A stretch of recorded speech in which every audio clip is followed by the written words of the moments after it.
আসসালামু আলাইকুম রাহমাতুল্লাহ। আলহামদুলিল্লাহ। সম্মানিত দর্শক শ্রোতা, আজকের এই গুরুত্বপূর্ণ ভিডিওটি যে যেখান থেকে দেখছেন এবং শুনছেন, সবাইকে আন্তরিক মোবারকবাদ। আজ আমি আপনাদেরকে শিখাতে চাই সালামুন আলা নূহিন ফিল আলামিন। সালামুন আলা নূহিন ফিল আলামিন।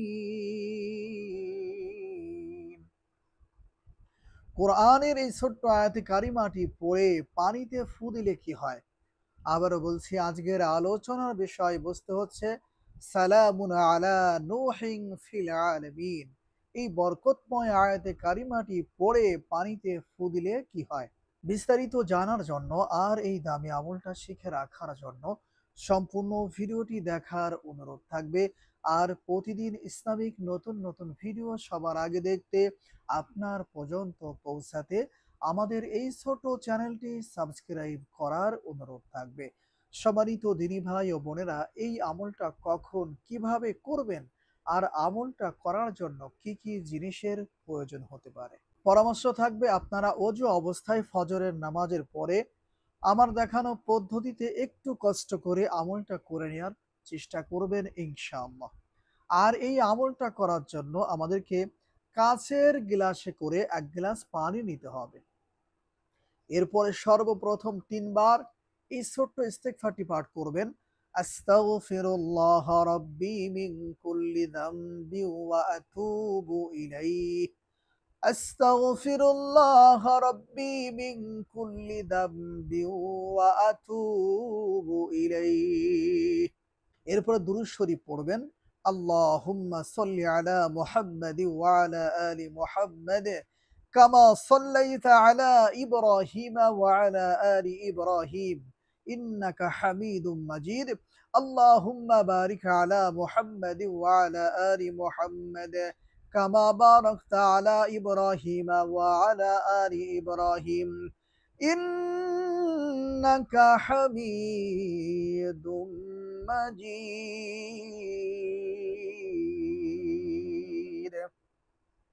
তবে এখানে একটা বিষয় অবশ্যই খেয়াল রাখবেন, ৩ বার ইস্তিগফার দুরূদ শরীফ পাঠ করে পানির গিলাসে কোনো ফু দেওয়ার প্রয়োজন হবে না।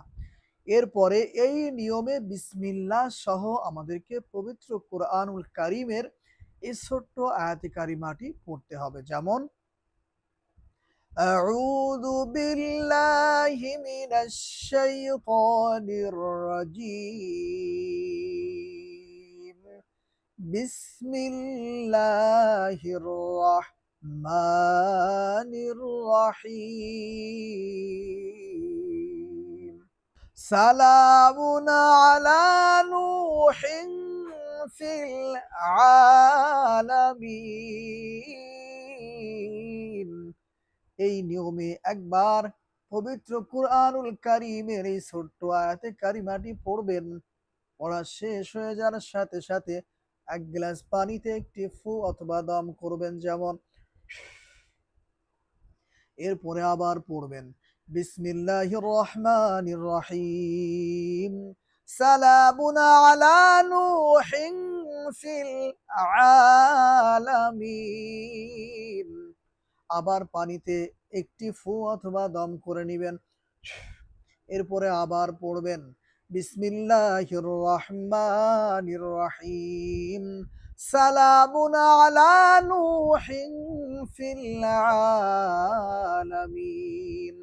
এই নিয়মে বিসমিল্লাহ সহ পবিত্র কুরআনুল কারীমের এই ছোট্ট আয়াতে কারিমাটি 7 বার পড়বেন। আর 1 গ্লাস পানিতে 7টি ফু অথবা দম করে নিবেন। সর্বশেষ একবার দুরুদে ইব্রাহিম পড়বেন। আল্লাহুম্মা সাল্লি আলা মুহাম্মাদ ওয়া আলা আলি মুহাম্মাদ কামা সাল্লাইতা আলা ইব্রাহিম ওয়া আলা আলি ইব্রাহিম ইন্নাকা হামিদুম মাজিদ।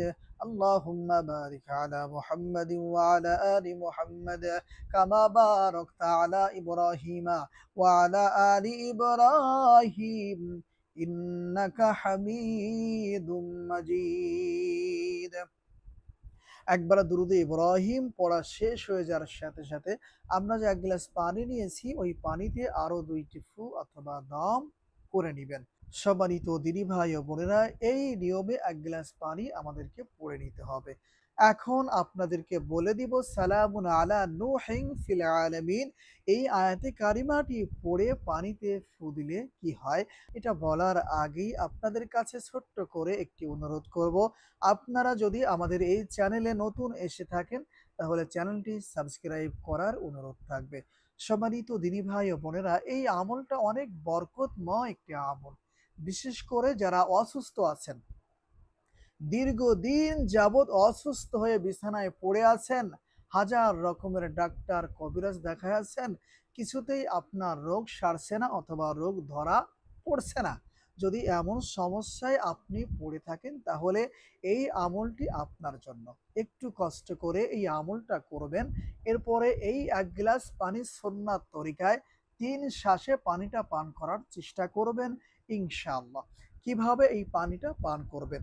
ডান হাতে অবশ্যই গ্লাসটা ধরবেন, বিসমিল্লাহ বলে পানিটা পান করা শুরু করবেন। তবে হ্যাঁ, পানি যখন পান করবেন তখন অবশ্যই খেয়াল করবেন আপনার নিঃশ্বাস, আপনি যেই নিঃশ্বাসটা ছাড়বেন যেন ওই নিঃশ্বাসটা এই পানির গ্লাসে না লাগে। ৩ শ্বাসে পানিটা আপনাকে পান করতে হবে। এরপরে পান করা শেষ হয়ে যাওয়ার পরে একবার আলহামদুলিল্লাহ বলে আল্লাহর শুকরিয়া আদায় করতে হবে। সম্মানিত দিনী ভাই ও বোনেরা, এই সুন্নাহ পদ্ধতিতে আপনাকে ১ গ্লাস পানি পান করতে হবে। বিশেষ করে যারা দীর্ঘদিন যাবৎ কঠিন রোগে আক্রান্ত হয়ে অসুস্থ হয়ে বিছানায় পড়ে আছেন অথবা আপনি কঠিন রোগে ভুগছেন। এই নিয়মে প্রতিদিন ফজরের নামাজের পরে কিছুদিন পর্যন্ত, যেমন ৩ দিন, ৫ দিন, ৭ দিন, ২১ দিন পর্যন্ত এই আমলটা করার চেষ্টা করবেন। আশা করি ইনশাআল্লাহ আল্লাহ সুবহানাহু ওয়া তাআলা এই বরকতময় আয়াতে কারিমার উসিলায় আপনাকে কঠিন রোগ থেকে মুক্তি দান করবেন ইনশাআল্লাহ। এবং যারা ব্যবসা বাণিজ্যের সঙ্গে জড়িত আছেন, ব্যবসা ভালো হচ্ছে না, বেচাকেনা ভালো হচ্ছে না, ঘরবাড়িতে বরকত নেই, রিজিকের অভাব অনটন যাচ্ছে না, বিপদ আপদ যাচ্ছে না, আপনাদের জন্য পরামর্শ থাকবে ১ গ্লাস পানির মাধ্যমে এই আমলটা করে নিবেন। এরপরে আপনার ব্যবসা বাণিজ্য প্রতিষ্ঠানে মাল সামানের উপরে এই পানিটা ছিটায়া দিবেন এবং আপনার ঘর বাড়িতে এই পানিটা ছিটায়া দিবেন। আশা করি ইনশাআল্লাহ আপনার বালা মুসিবত দূর হয়ে যাবে। আপনার ঘরে, আপনার ব্যবসা প্রতিষ্ঠানে বরকত ফিরে আসবে এবং আপনার বেচাকেনা ভালো হবে। রিজিকের অভাব অনটন দূর হয়ে যাবে ইনশাআল্লাহ। আসসালামু আলাইকুম ওয়া রাহমাতুল্লাহ।